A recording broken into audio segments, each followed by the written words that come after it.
So we was discussing work energy chapter, and in this lecture we will discuss about calculation of work done. Okay, so calculation of work done.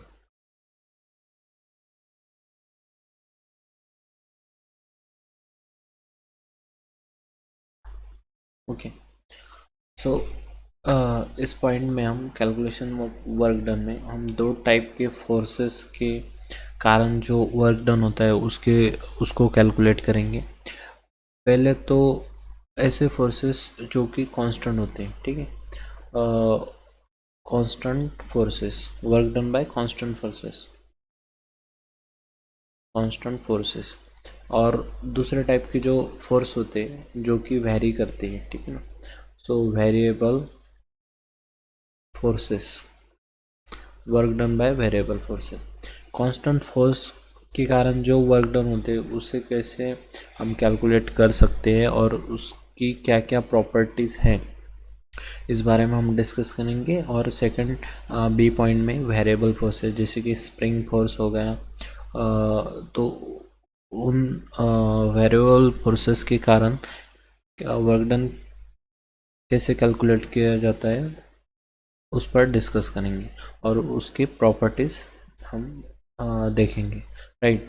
तो अभी तो इस lecture में constant forces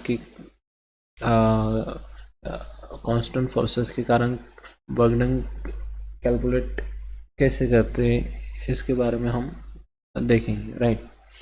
तो constant forces का एक example हम consider करना चाहे तो ग्रेविटेशनल फोर्स को कंसिडर कर सकते हैं। ओके, सो सिंपली पहले तो जनरली वर्क डन होता क्या है इसके बारे में हम डिस्कस करते हैं।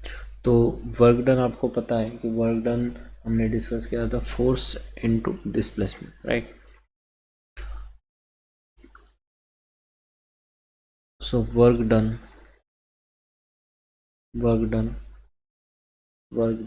is given by work done equal to integration of force dot displacement vector, right. अभी इसको थोड़ा हम समझेंगे। मान लो यहाँ पे हमारे पास एक ब्लॉक है, ठीक है, एक ब्लॉक है जिसका मास है यम, राइट। और ये जो ब्लॉक है इस पे कांस्टेंट फोर्स हम लगा रहे हैं। मान लो यहाँ पे इस डायरेक्शन में एक कांस्टेंट फोर्स लग रहा है। फोर्स कांस्टेंट होने का मतलब है ये जो फोर्स है ना इसका डायरेक्शन चेंज कर रहे हैं हम, ना इसका मैग्नीट्यूड चेंज कर रहे हैं। इसी डायरेक्शन में कांस्टेंट मैग्नीट्यूड के साथ हम इस ब्लॉक पे एक फोर्स अप्लाई कर रहे हैं, राइट। और ये इस फोर्स के कारण जो ब्लॉक है मान लो यहाँ से डिस्प्लेस होता है, इस पॉइंट से डिस्प्लेस होके जो ब्लॉक बी पॉइंट पे चला जाता है। मान लो यहाँ से ये डिस्प्लेस होता है इस डायरेक्शन में और ये यहाँ तक उसका डिस्प्लेसमेंट हो जाता है, ठीक। तो इस कंडीशन में जो हम वर्क डन कैलकुलेट करने वाले वो फर्स्ट पार्ट में हम उसे कंसिडर करें, क्योंकि ये जो फोर्स है इसका ना तो मैग्नीट्यूड चेंज हो रहा है ना तो डायरेक्शन चल रहा है, चेंज हो रहा है, दैट मीन ये कांस्टेंट टाइप के फोर्सेस है। ओके, तो जब पार्टिकल यहाँ पे आ जाएगा तो वो कुछ डिस्प्लेस हो चुका है, राइट।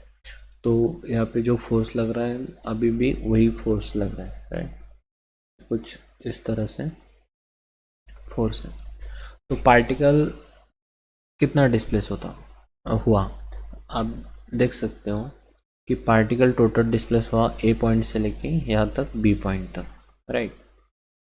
तो यहाँ ए से लेके बी तक जो डिस्प्लेस हुआ है यहाँ पे कितना टोटल वर्क डन इस फोर्स के कारण इस ब्लॉक के ऊपर हुआ, तो वो कैलकुलेट कर सकते हैं हम by using this formula, right. So how we can calculate. Okay, अगर इसका कोई फ्री बॉडी डायग्राम बना दिया जाए तो वो कुछ ऐसा आपको समझ आएगा। मान लो यहाँ से ए पॉइंट है और ये पॉइंट से लेके ये यहाँ तक आपका बी पॉइंट है और यहाँ पे एक पॉइंट पार्टिकल अपना जो ब्लॉक है उसको एक पॉइंट पार्टिकल मान लो, तो यहाँ पे आपका बन जाएगा ये वाला फोर्स जो यहाँ पे लग रहा था, राइट। यहाँ पे प्री बॉडी डायग्राम में जो भी हम पार्टिकल या ऑब्जेक्ट बनाते हैं तो उसको एक पॉइंट ऑब्जेक्ट के जैसा कंसिडर करना होता है। तो ये जो डिस्प्लेसमेंट हो रहा था ए से लेके बी तक, वो डिस्प्लेसमेंट वेक्टर और ये जो फोर्स वाला वेक्टर है, इन दोनों के बीच में जो एंगल बनता है, मान लो वहाँ पे हमें यहाँ पे थीटा बन रहा है, ओके थीटा। तो जो पूरा जो हमारा लेंथ है वो ए से लेके बी, ठीक है। अगर इस पूरे पाथ को हम छोटे छोटे छोटे डी आर पार्ट में ब्रेक डाउन कर दें तो हमारे पास हर एक छोटे पार्ट के लिए वर्क डन मिल जाए। मान लो एक छोटा सा पार्ट है डी आर, ओके। सो यहाँ पे भी हम कंसिडर करते हैं, यहाँ पे एक छोटा डी आर हो गया, फिर देन ऐसे n numbers of d r हमारे पास मिल जाएंगे, राइट। और हमने ये तो पढ़ रखा है कि एफ डॉट डी आर कैसे छोटे पार्ट के लिए कैलकुलेट करते हैं, ओके। सो अगर एक छोटे पार्ट के लिए एक छोटा जो हमारे पास पार्ट है, मान लो यहाँ पे ये इसका जो लेंथ है वो आता है डी आर, राइट। तो उसका डिस्प्लेसमेंट वेक्टर भी इसी के अलॉन्ग हो जाएगा, ठीक है। तो मान लो यहाँ पे एक छोटा सा डिस्प्लेसमेंट वेक्टर है डी आर। तो डी आर डिस्प्लेसमेंट वेक्टर के अलॉन्ग अगर पार्टिकल को मूव करना हो तो ये जो फोर्स है, इस फोर्स का एक कंपोनेंट आता है जो कि टेंजेंशियल कंपोनेंट होता है, और वही रिस्पॉन्सिबल होगा कि ब्लॉक को इस फर्स्ट वाली पिंक लाइन से लेके सेकंड वाली पिंक लाइन तक, यानी कि डी आर तक वो डिस्प्लेस कर देगा, राइट। तो इसका अगर इस फोर्स को अगर along this D R resolve कर दिया जाए तो रिजोल्यूशन करने के बाद हमारे पास जो फोर्स मिलेगा वो हम कुछ इस प्रकार से हम इसको डिनोट कर देते, ओके। ये जो फोर्स मिल रहा है हमारे पास ये आ जाएगा एफ कॉस थीटा, राइट। अगर अभी देखो एक छोटा सा डी आर पार्ट के लिए हमने यहाँ पे वर्क डन कैलकुलेट कर दिया, जो वर्क डन के लिए रिस्पॉन्सिबल फोर्स था वो एफ था, राइट। तो वो छोटे पार्ट के लिए जो वर्क डन आ जाएगा हमारे पास, तो छोटे पार्ट के लिए वर्क डन क्या आ रहा है, यहाँ पे एक चीज़ लिख लेते हैं, work done for small part D R, ठीक है। डी आर लेंथ का जो स्मॉल डिस्प्लेसमेंट वाला पार्ट है उसके लिए जो वर्क डन है वो कितना आ रहा है, तो वर्क डन आ जाएगा हमारे पास एफ डॉट डी आर, और एफ कितना आ रहा है, f cos theta d r, okay.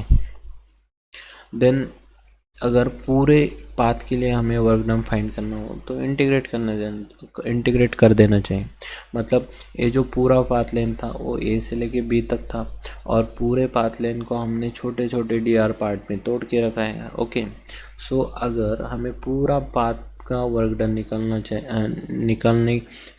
निकलना होगा तो ये जो छोटे पार्ट के लिए जितना वर्क डन आता है उतना सभी जोड़ दो। सभी जोड़ देने के बाद हमको क्या मिल जाएगा, ए से लेके बी तक का जो टोटल वर्क डन होता है वो मिल जाएगा, ओके। सो यहाँ पे आगे देखिए, तो ये तो डी ओमेगा हो गया, बहुत ही छोटे पार्ट के लिए हमने वर्क डन निकाला। अगर पूरे पाथ के लिए निकालना होगा तो देन इंटीग्रेट कर दो दोनों साइड में, ठीक है ना, फॉर होल पाथ लेंथ, ठीक है। अगर पूरे पाथ लेंथ के लिए ए से लेके बी तक का वर्क डन निकालना हो तो क्या करेंगे, हम इंटीग्रेट कर देंगे, ठीक है। On integrating both side, okay. तो क्या मिल जाएगा, integration of d omega equal to integration of f cos theta d r, okay. तो और लिमिट लगा दो ए से लेके बी तक, ठीक है। तो टोटल जो वर्क डन आ जाएगा वो वर्क डन लिख लेंगे हम ओमेगा, और फिर इसको सॉल्व कर दो तो हमारे पास ये कुछ इस तरह से टोटल वर्क डन आ जाएगा, ओके। तो अगर पूरे जर्नी के लिए हम इसको सॉल्व कर दें तो हमारे पूरे जर्नी के लिए जो वर्क डन आता है वो कुछ मिल जाएगा, integration of f cos theta d r और लिमिट ए से लेके बी तक। ओके, अभी थोड़ा इसके बारे में डिस्कस करते हैं। मान लो कि जो फोर्स है और डी आर वेक्टर है, मतलब जिस डायरेक्शन में वो ब्लॉक या ऑब्जेक्ट डिस्प्लेस हो रहा है उसी डायरेक्शन में हमारा फोर्स भी लग रहा है, राइट। तो उस केस में जो हमारा थीटा हो जाता है ना, थीटा तो ज़ीरो बन जाएगा। देन थीटा अगर ज़ीरो बन गया तो जो उस सिचुएशन के लिए जो वर्क डन आएगा, वो वर्क डन आएगा तो वो तो simple F into D R हो जाएगा, और फिर चाहे तो उसको इंटीग्रेट कर सकते हैं। ओके, तो वो वाला केस एक कंसिडर कर लेते हैं, ठीक है। तो ये तो हो गया कि अगर एक ब्लॉक पे एक कांस्टेंट या फोर्स लग रहा है तो जो पूरा वर्क डन आता है ए से लेके बी तक का डिस्प्लेसमेंट में, तो कैसे कैलकुलेट किया जाए, तो ये उसका डेरिवेशन समझ लो या जनरल फार्मूला समझ लो। ओके, अभी बात करते, मान लो कि जो फोर्स है, फोर्स का डायरेक्शन जो है और डिस्प्लेसमेंट का डायरेक्शन है वो अगर एक ही हो तो वर्क डन का फार्मूला क्या बनेगा, ठीक है। तो मान लो को यहाँ पे हम उसको केस सेकंड लिख लेते हैं। ओके, जो पहले था हमारा वो केस फर्स्ट था, जिसमें मान लो यहाँ पे केस फर्स्ट, ठीक है। तो यहाँ पे कांस्टेंट फोर्स तो था, लेकिन कांस्टेंट फोर्स का जो डायरेक्शन था और डिस्प्लेसमेंट वेक्टर का डायरेक्शन था वो एक नहीं था। और केस सेकंड में हम मान के चलेंगे कि जो फोर्स है, ठीक है ना, एक्टिंग फोर्स जो है, जो कि ऑब्जेक्ट पे एक्ट हो रहा है, acting force and displacement vector, ठीक है ना, displacement vector are in same direction, are in same direction, ठीक है। अगर ऐसा मान के हम चलेंगे तो यहाँ से निश्चित रूप से जो हमारा थीटा है वो थीटा तो ज़ीरो बन जाएगा, ठीक है। यहाँ पे आप समझिएगा, मान लो यहाँ पे हमारे पास एक ब्लॉक है, ठीक है, ये ब्लॉक है जिसका मास है यम, और ये ब्लॉक मान लो यहाँ पे नीचे आ रहा है, ठीक है। तो इस पे तो साधारण रूप से एक फोर्स एक्ट करेगा, ठीक है। मान लो एम जी भी हो सकता है, कुछ भी हो सकता है। अगर ये ब्लॉक यहाँ से नीचे आ रहा है, ठीक है, या तो फिर आप इसको पहले एग्जाम्पल के साथ जोड़ के समझिएगा, वो ग्रेविटी वाला बाद में समझा देंगे। तो मान लो यहाँ पे एक फोर्स है, ठीक है। अभी देखिए, पहले जो फोर्स लग रहा है तो इस डायरेक्शन में लग रहा है, लेकिन अब वाला जो फोर्स है वो उसी सेम डायरेक्शन में लग रहा है जिस डायरेक्शन में ब्लॉक डिस्प्लेस करने जा रहा है, राइट। सो मान लो यहाँ से ब्लॉक ए से लेके बी तक डिस्प्लेसमेंट करता है, ए पॉइंट से लेके डिस्प्लेस हो रहा है यहाँ तक बी पॉइंट तक, और फिर डिस्प्लेसमेंट के बाद पूरा डिस्प्लेसमेंट होने के बाद आपको जो स्थिति नज़र आएगी ब्लॉक की कुछ इस तरह से होगा, और यह हमारा फोर्स वही लग रहा है, ठीक है। तो इस केस में अगर हम इसका फ्री बॉडी डायग्राम कंसिडर करते हैं तो हमको समझ में आएगा, लेकिन देखिए करते हैं तो आपको समझ में आएगा जो पूरा जो डिस्प्लेसमेंट था ए से लेके बी तक, अगर हम उसको छोटे छोटे पार्ट में डिवाइड कर दें, देन उसका n numbers of d are जैसा छोटा पार्ट होगा, हर एक पार्ट का जो लेंथ है हमारा वो डी आर के इक्वल आ जाता है। ओके, और यहाँ पे जो छोटे पार्ट के लिए अगर डिस्प्लेसमेंट वेक्टर बनाना हो तो ये हमारा डिस्प्लेसमेंट वेक्टर छोटा सा बन गया है, और जो फोर्स है, फोर्स भी इसी डायरेक्शन में लग रहे हैं, तो इसका कोई टेंजेंशियल कंपोनेंट कंसिडर करने का कोई कारण ही नहीं है, क्योंकि फोर्स ऑलरेडी उसी डायरेक्शन है जिस डायरेक्शन में उसका डिस्प्लेसमेंट होना है, ठीक है। तो इस कंडीशन में यहाँ से आपको नज़र आएगा जो फोर्स है और जो डिस्प्लेसमेंट वेक्टर है डी आर, तो उन दोनों के बीच में जो भी एंगल बन रहा था पिछले केस में थीटा, यहाँ पे थीटा का जो वैल्यू है, थीटा लगभग थीटा इक्वल टू है 0 डिग्री के, राइट। तो यहाँ पे कोई भी एंगल नहीं बन रहा है, तो यहाँ से आप समझ सकते हैं कि अगर कॉस थीटा यानी कि 0 डिग्री, कॉस 0 डिग्री की वैल्यू आपने पुट कर दी तो वो आ जाएगा 1 के बराबर, राइट। सो कॉस 0 डिग्री की वैल्यू आ जाती है वो 1 के बराबर। सो यहाँ पे जो वर्क डन था, जो टोटल वर्क डन, जो छोटे पार्ट के लिए वर्क डन आ रहा था हमारा, वो वर्क डन आता था हमारा force dot d are section, force dot d are vector की डॉट प्रोडक्ट के बराबर। और इसको हम अगर पूरे जर्नी के लिए फाइंड करना होता तो हम इसको क्या कर देते थे, इंटीग्रेट कर देते। ठीक है, तो छोटे पार्ट के लिए जो वर्क डन आता था तो वो इसके बराबर आता था। एंड अगर पूरे जर्नी के लिए फाइंड करना होगा ए से लेके बी तक, पूरे पाथ लेन और पूरे डिस्प्लेसमेंट के लिए, तो हम क्या कर देते थे, इसको इंटीग्रेट कर देते थे। चलो यहाँ पे डायरेक्टली लिख देते हैं, यहाँ पे इंटीग्रेट कर देंगे ए से लेके बी तक। तो ये जो पूरा टोटल वर्क डन हो जाएगा वो तो कैपिटल डब्ल्यू हो गया। And then f dot d r, तो इसको हम कैसे लिखते थे, f cos theta d r. और फिर आप इसको ऐसा भी लिख सकते, कोई दिक्कत नहीं। मान लो यहाँ से आप ऐसा लिख रहे हैं F D R cos theta, ठीक है, कोई दिक्कत नहीं, क्योंकि एफ कॉस थीटा और डी आर आपस में मल्टीप्लिकेशन में होते हैं। ठीक है, तो ये कॉस थीटा और थीटा यहाँ पे तो 0 डिग्री, देन कॉस 0 का वैल्यू जो हो गया 1 हो गया, तो ये जो पूरा टर्म्स है इसका वैल्यू तो 1 हो गया। तो हमारे पास जो बचता है वो सिर्फ बचता है एफ इंटू डी आर। ठीक है, नॉर्मल मल्टीप्लिकेशन है, कोई वेक्टर वाला मल्टीप्लिकेशन नहीं लग रहा है यहाँ पे। तो अगर ये जो हमारे पास रिजल्ट आ रहा है, इस रिजल्ट का कंक्लूजन हम करना चाहे तो इस प्रकार कर सकते हैं कि जब पार्टिकल पे या किसी भी ऑब्जेक्ट पे जो फोर्स लग रहा है और फोर्स का और डिस्प्लेसमेंट का डायरेक्शन एक ही है, तो जो टोटल वर्क डन आता है उस जर्नी के लिए, तो वो आता है इंटीग्रेशन ऑफ उस जर्नी की जो भी लिमिट होगी वो लिमिट और F into D r. Okay, तो जब फोर्स कांस्टेंट हो, यानी कि उसका डायरेक्शन और मैग्नीट्यूड सेम हो, तो उसमें दो केस बनते हैं। एक तो केस बनेगा कि कोई तो थीटा बना रहा होगा जो कि फोर्स है, और फोर्स और डिस्प्लेसमेंट वेक्टर के बीच में। Then work done, total work done कैसे कैलकुलेट करना है, देन इस रिजल्ट से जो आपने ऊपर देखा, ओके, इस रिजल्ट से अगर उसमें केस सेकंड में अगर मान लो कि फोर्स और डिस्प्लेसमेंट वेक्टर दोनों ही एक ही डायरेक्शन है, देन आपको वर्क डन पूरा जो उस जर्नी में उस ब्लॉक पे जो होगा इस फोर्स के कारण, वो कैलकुलेट आप कर सकते हैं इस फॉर्मूले से। ओके, तो ये तो हुआ कि फोर्स कांस्टेंट हो तो वर्क डन कैसे कैलकुलेट कर सकते हैं, राइट।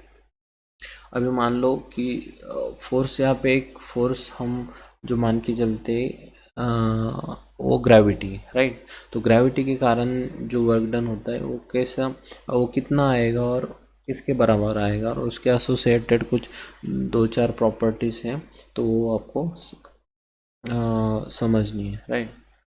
तो चलिए वो स्टडी करते हैं अभी।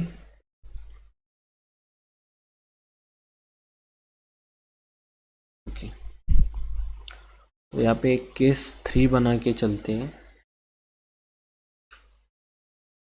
तो case 3, work done, calculation of work done by gravitational force, calculation of work done by gravitational force. ठीक है, और यहाँ पे आप मान के चलो कि जो भी हम वर्क डन कैलकुलेट कर रहे हैं ग्रेविटेशनल फोर्स के कारण, वो अपने फ्लोर, जो अर्थ फ्लोर है उसके नज़दीक चल रहा है सब कुछ, जो भी कैलकुलेशन कर रहे हैं, यानी कि उस पर जो ग्रेविटी एक्ट होने वाला है, एक्सेलरेशन, ग्रेविटेशन एक्सेलरेशन, वो जी के बराबर होगा। ओके, तो अभी कंसिडर करते हैं, मान लो कि यहाँ पे एक ए पॉइंट है, ठीक है, और ये पॉइंट से हमने एक ऑब्जेक्ट को उछाला और फेंक दिया। देन जो ऑब्जेक्ट है या जो भी पार्टिकल है उसने कुछ इस तरह से उसका पाथ था और यहाँ पे वो ज़मीन पे आके बी पॉइंट पे गिर गया, ठीक है। कुछ हाइट से फेंका था और यहाँ पे बी पॉइंट पे गिर गया, ठीक है। ये हमारा अर्थ का फ्लोर है, ठीक है। ये जो है हमारा, मान लो ये फ्लोर है और ऑब्जेक्ट जहाँ से फेंका वो, मान लो एच हाइट से हमने उस ऑब्जेक्ट को फेंका है, राइट। तो ये हमारा हाइट है एच।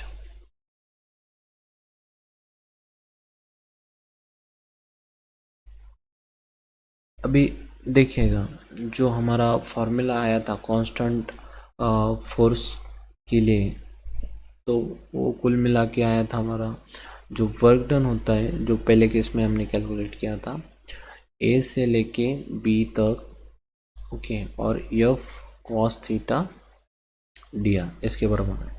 अभी इसी फॉर्मूला का हम यूज़ करेंगे और इस केस में कितना वर्क डन हुआ जब पार्टिकल यहाँ से लेके यहाँ तक आता है। मान लो पार्टिकल का जो मास है, मास एम, ओके। तो यहाँ पे आपको समझना है, देखिए, तो जो पाथ लेंथ है या ट्रैजेक्टरी है उसका, वो इस कर्व के अलोंग है, राइट। ये कर्व जो यहाँ पे डायग्राम में दिख रहा है आपको, इस कर्व के अलोंग वो ऑब्जेक्ट इस रूट से यहाँ पे आके गिरता है, ठीक है। तो पहले तो जो जनरल हमारा कंसेप्शन है कि ए बी जो पाथ लेंथ है उसको छोटे छोटे पार्ट में तोड़ दो। मान लो ये आपका एक डी आर हो गया, ठीक है, ये दूसरा डी आर हो गया। और छोटे छोटे पार्ट में तोड़ने का हमारा जो ऑब्जेक्टिव होता है, वो ऑब्जेक्टिव ये होता है कि हमें एक छोटा डी आर सेक्शन मिल जाए, ओके। जो डी आर जो सेक्शन मिल जाए वो स्ट्रेट लाइन हो और छोटा सा मतलब स्ट्रेट लाइन हो, क्योंकि हमें एक छोटे पार्ट के लिए वहाँ पे वर्क डन कैलकुलेट करना इजी पड़ जाता है, ओके। तो मान लो यहाँ पे n numbers of d are section है और ये हमने छोटे छोटे पार्ट में सब ए से लेके बी तक तोड़ दिया, राइट। अभी आपको थोड़ा बेसिक पता होना चाहिए। चलिए यहाँ पे हम बता देते हैं कि मान लो यहाँ पे ए वेक्टर है, ठीक है, और यहाँ से एक बी वेक्टर जा रहा है, देन यहाँ से एक सी वेक्टर जा रहा है, देन यहाँ से डी वेक्टर जा रहा है। तो ए वेक्टर था, ए बी वेक्टर था, ए सी वेक्टर था और ए डी वेक्टर था। अगर इन सभी का हम वेक्टर एडिशन कर दें तो हमारे पास जो रिजल्टेंट आ जाता है, रिजल्टेंट वेक्टर, वो रिजल्टेंट वेक्टर कुछ इस तरह से हम इसको बना देते हैं, राइट। तो यह हमारा सब रिजल्टेंट वेक्टर है। मतलब यहाँ पे लिख ले तो रिजल्टेंट जो आ जाएगा इन सभी वेक्टर के एडिशन का, तो कुछ इस तरह से आ जाएगा और डायग्राम में कुछ ये पिंक कलर से दिखा है। तो इसी केस में भी वही हो रहा है, ठीक है। कैसे आप देख सकते हैं कि यहाँ पे जो डी आर वेक्टर बनेगा, कुछ डी आर वेक्टर का डायरेक्शन ये होगा, राइट। डी आर वेक्टर जो बन रहा है यहाँ पे, डी आर वेक्टर का डायरेक्शन ये, देन एक दूसरा डी आर वेक्टर बनेगा, इसका डायरेक्शन ये, तीसरा डी आर वेक्टर ये, चौथा डी आर वेक्टर ये, पांचवा डी आर वेक्टर ये।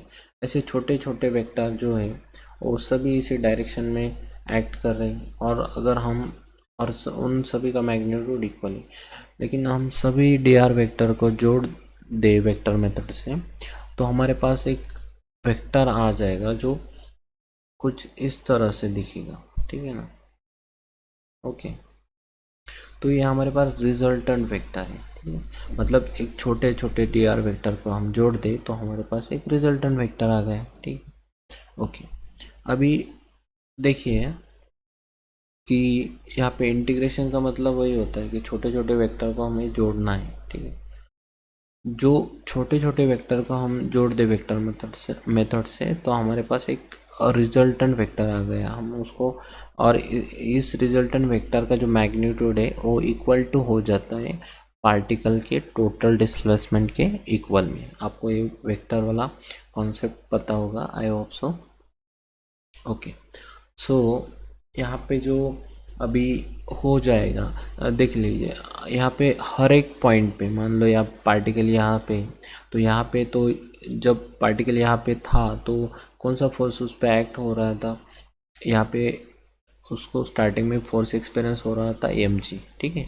पार्टिकल मान लो यहाँ पे आ गए, देन फोर्स कौन सा चल रहा है, एम जी। पार्टिकल देन यहाँ पे आ रहा है, फोर्स कौन सा चल रहा है, एम जी। तो पार्टिकल का जो भी रैंडम पोजीशन होगा ये पूरी जर्नी में, हर एक पोजीशन पे उस पे ऊपर एक ही फोर्स लग रहा था, एम जी, राइट। तो फोर्स तो कांस्टेंट है, उसका डायरेक्शन भी कांस्टेंट है, ओके। तो ये जो ग्रेविटेशनल फोर्स कांस्टेंट है, देन इसका हमें फाइंड करना है, ओके। तो यहाँ पे आप देख लो कि इस फॉर्मूला को जनरली हम क्या लिख सकते हैं।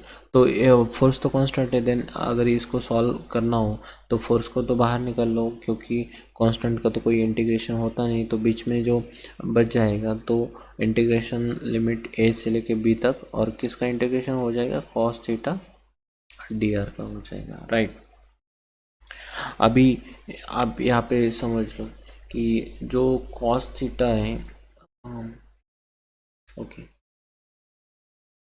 जो D R cos theta d are होता है तो किसके बराबर आ जाएगा, मान लो ये जो फोर्स है, जो डी आर वेक्टर है उसका कॉस थीटा अगर निकाल लिया जाए तो फिर एम जी के अलॉन्ग हो जाता है, ठीक है ना। मतलब कैसा, आप यहाँ पे समझे, ये डी आर वेक्टर है, राइट, ये हमारा एम जी चल रहा था और इन दोनों के बीच में एक थीटा एंगल है, ओके। तो ये डी आर वेक्टर है और डी आर कॉस थीटा क्या बन जाएगा फिर, अगर इस डी आर को इस एम जी के अलॉन्ग हम रिजॉल्व कर दें तो ये रिजोल्यूशन कुछ ऐसा बन जाएगा, और ये रिजोल्यूशन हो जाएगा डी आर कॉस थीटा। समझ आ रहा है आपको, मतलब जो भी कांस्टेंट फोर्स अप्लाई हो रहा है ईच पॉइंट एवरी पॉइंट पूरे जर्नी में, उस कांस्टेंट फोर्स के अलॉन्ग उसका डिस्प्लेसमेंट का रिजोल्यूशन कर दो तो डी आर कॉस थीटा का वैल्यू मिल जाएगा, ओके। अभी देखिए कॉस थीटा डी आर तो हर एक पॉइंट पे बनेगा, मतलब ए डी आर बन रहा तो इसका एक कॉस थीटा डी आर होगा, ए डी आर बन रहा है इसका एक कॉस थीटा डी आर होगा। तो जो टोटल डी आर है, अगर कॉस थीटा डी आर है उसको इंटीग्रेट कर दिया जाए तो हाइट एच के इक्वल आ जाएगा। वो कैसे आता है वो बताते हैं, ठीक है। अभी फ़िलहाल तो यहाँ तक मान लो कि यहाँ से कॉस थीटा भी एक काम कर दो, आप साइड कर दो, तो कॉस थीटा भी साइड हो गया, तो इंटीग्रेशन बच जाता है ए से लेके बी तक। और डी आर को हम जोड़ दे वेक्टर मेथड से, इंटीग्रेशन का मतलब है जोड़ना, तो यहाँ पे जोड़ दिया जाए डी आर, छोटे छोटे डी आर को, तो हमारे पास उसका जो इंटीग्रेशन करने के बाद रिजल्ट आता है वो आता है आर, राइट। तो एम जी कॉस थीटा और इस इंटीग्रेशन का पूरा वैल्यू आ जाता है आर, जो कि हम मैग्नीट्यूड कंसिडर कर रहे हैं सिर्फ, ओके। और ये कॉस थीटा, तो ये कुल मिला के बन जाएगा m g cos theta r cos theta, m g r cos theta. अभी देख लो, मान लो यहाँ पे जो ये थीटा बन रहा है हमारा, ओके। आर जो टोटल जो रिजल्ट नेट रिजल्टेंट था हमारा डिस्प्लेसमेंट का, वो फ्लोर के साथ थीटा एंगल बना रहा है। तो इस ट्रायंगल में मान लो यहाँ पे X point C, then triangle A C B जो कि यहाँ पे 90 डिग्री बन जाएगा। ए सी बी में अगर हम कॉस थीटा अप्लाई कर दें तो कॉस थीटा अप्लाई करने के बाद हमारा आ जाएगा cos theta equal two adjacent upon hypotenuse. तो एडजेसेंट क्या आ जाएगा सी बी, सॉरी एडजेसेंट आ जाएगा हमारा कॉस थीटा, देन एक मिनट, एक्चुअली थीटा यहाँ पे बन रहा है, सॉरी, ठीक है, थीटा यहाँ पे बन रहा है। अगर थीटा यहाँ पे बन रहा है देन, हाँ ये वाला केस था ना, यहाँ पे डी आर और एम जी के बीच में थीटा बन रहा है, देन इसको समझ लो, जो नेट रिजल्टेंट है और एम जी है उसके बीच में थीटा बन रहा है। तो कॉस थीटा क्या आ जाएगा, एडजेसेंट अपॉन हाइपोटेनस। तो एडजेसेंट क्या है हमारा एच और हाइपोटेनस क्या है आर। तो यहाँ से आर यहाँ पे लेके जाओ तो आर कॉस थीटा किसके बराबर हो जाएगा, एच के, राइट। तो आर कॉस थीटा यहाँ पे उसकी जगह पे लिख सकते हैं हम एम जी एच। तो जो टोटल वर्क डन है इस कंडीशन में तो इक्वल हो जाएगा एम जी एच से, एम जी एच के। तो कुल मिला के कंक्लूजन ये हो जाता है कि अगर पार्टिकल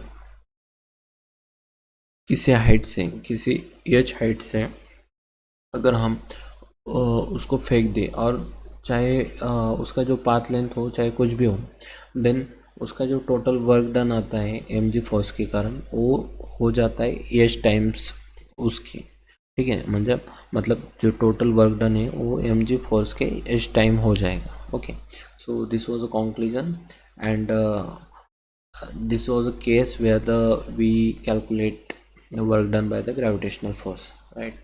I hope आपका जो आपको ये जो कॉन्सेप्चुअल उसका जो एनालिसिस है वो समझ में आ चुका होगा कि जो टोटल वर्क डन है वो किस mgh के इक्वल कैसे आता है। ओके, तो ये हो गया। अभी देखिए यहाँ पे केस 4 में हम उसका कुछ प्रॉपर्टी डिस्कस कर लेते हैं कि अगर कांस्टेंट फोर्स हो तो प्रॉपर्टी में उसका क्या क्या प्रॉपर्टी बन सकता है, ठीक। तो यहाँ पे केस 4 बना लेते हैं और यहाँ पे कुछ प्रॉपर्टीज डिस्कस कर लेते हैं। कांस्टेंट फोर्स अगर किसी भी ऑब्जेक्ट पे लग रहा है तो उस ऑब्जेक्ट पे उस कांस्टेंट फोर्स के अलोंग क्या क्या का प्रॉपर्टीज़ एसोसिएटेड होती हैं वो उसको डिस्कस कर लें। तो सिंपली हेडिंग डाल दो प्रॉपर्टी और प्रॉपर्टीज़ कर दो प्रॉपर्टीज़ ड्यू टू, और लिख लो properties of constant force while calculating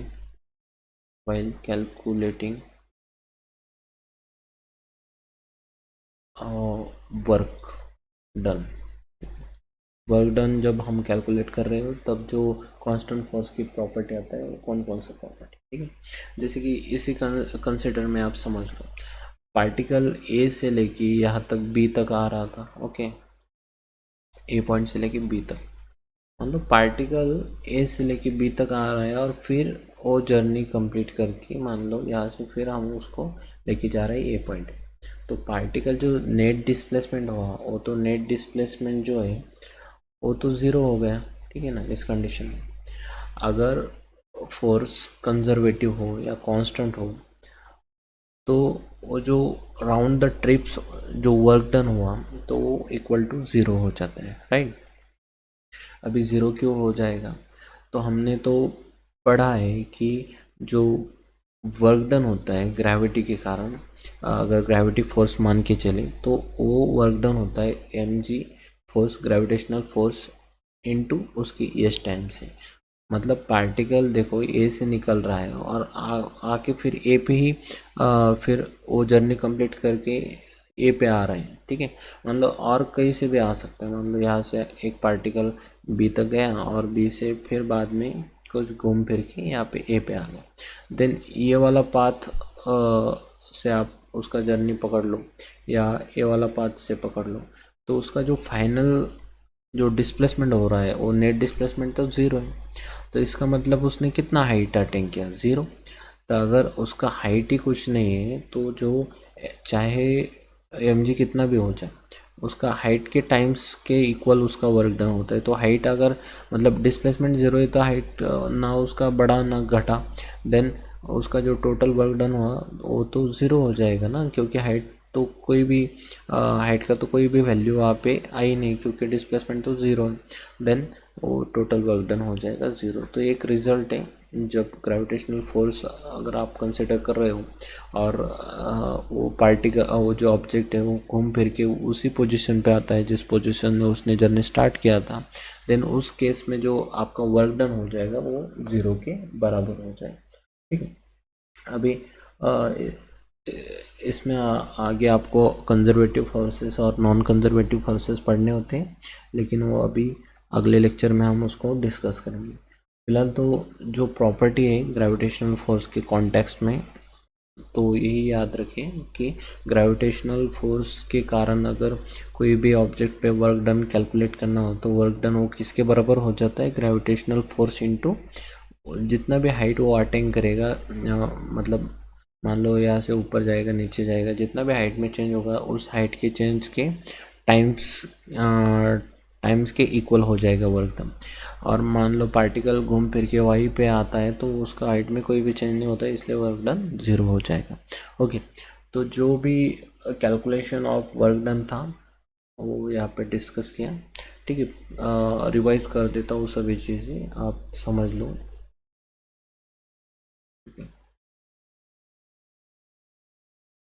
okay, तो पहले तो हमारा टास्क था कि कैलकुलेशन ऑफ वर्क डन, और उस टास्क में हमने दो टाइप के फोर्सेस के कारण वर्क डन कैलकुलेट करना समझा। तो पहला जो ए नंबर का पॉइंट था, तो वहाँ पे हमने कंसिडर कर रखा था कि कांस्टेंट फोर्स जो है उसके कारण जो वर्क डन होता है ऑब्जेक्ट पे, वो वर्क डन हम कैलकुलेट करेंगे। फिर और सेकंड जो बी नंबर का ऑप्शन है, वहाँ पे फोर्सेस वेरिएबल हो जाते हैं, जैसे कि स्प्रिंग फोर्स। वेरिएबल फोर्स कितना वर्क डन करते हैं उस ऑब्जेक्ट पे, वो अभी हम नेक्स्ट लेक्चर में कैलकुलेट करेंगे।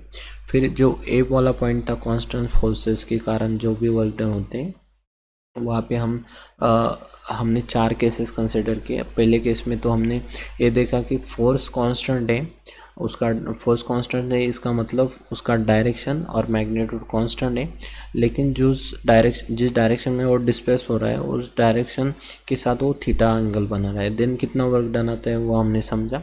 देन केस 2 में हमने ऐसा कंसिडर किया कि मान लो जो ऑब्जेक्ट है, ऑब्जेक्ट के ऊपर जो फोर्स लग रहा था, वो फोर्स और उसका डिस्प्लेसमेंट वेक्टर एक ही डायरेक्शन में है। देन वो जो टोटल वर्क डन कितना आता है उस पाथ के लिए वो कैलकुलेट किया। केस 3 में हमने जो वर्क डन था वो ग्रेविटेशनल फोर्स के कारण कितना आता है हमने कैलकुलेट किया। तो वर्क डन जो ग्रेविटेशनल फोर्स के कारण आता है वो हो जाता है gravitational force into S times. जितने हाइट से वो नीचे आ रहा है या ऊपर जा रहा है, उतना जो हाइट में चेंज होता है उसको मल्टीप्लाई कर दो mg से, तो वर्क डन आ जाएगा। और फोर्थ केस में देखा कि अगर ग्रेविटेशनल फोर्स के कारण हमें किसी पार्टिकल के लिए वर्क डन निकालना हो, देन अगर वो पार्टिकल जिस पोजीशन से मोशन स्टार्ट कर रहा है वहीं पे आके फाइनली वो मोशन ख़त्म कर रहा है, देन उसका तो जो टोटल हाइट का जो गेन था, तो वो तो ज़ीरो है ना, तो उसका हाइट घटाया ना उसका हाइट बढ़ा। Then m g into h जो हमारा पिछले केस 3 में हमने डिराइव किया था, वो तो फिर हाइट ज़ीरो बन जाता है। देन उसका जो टोटल वर्क डन हो जाता है ज़ीरो। तो राउंड ट्रिप में जो भी ग्रेविटेशनल फोर्स जब उस पार्टिकल पे लग रहा है और वो पार्टिकल राउंड ट्रिप करके वही उसका डिस्प्लेसमेंट ज़ीरो बना रहा है, तो देन उस कंडीशन में जो वर्क डन हो जाएगा वो ज़ीरो हो जाएगा। ओके, तो ये सभी जो ए पॉइंट था कैलकुलेशन ऑफ वर्क डन में, work done by the constant forces, वो डिस्कस किया। इन द नेक्स्ट लेक्चर हम जो वेरिएबल फोर्सेस है जो एक टाइप लेके चलेंगे स्प्रिंग फोर्स, और उसके बारे में हम डिस्कस करेंगे। ओके, तो थैंक यू।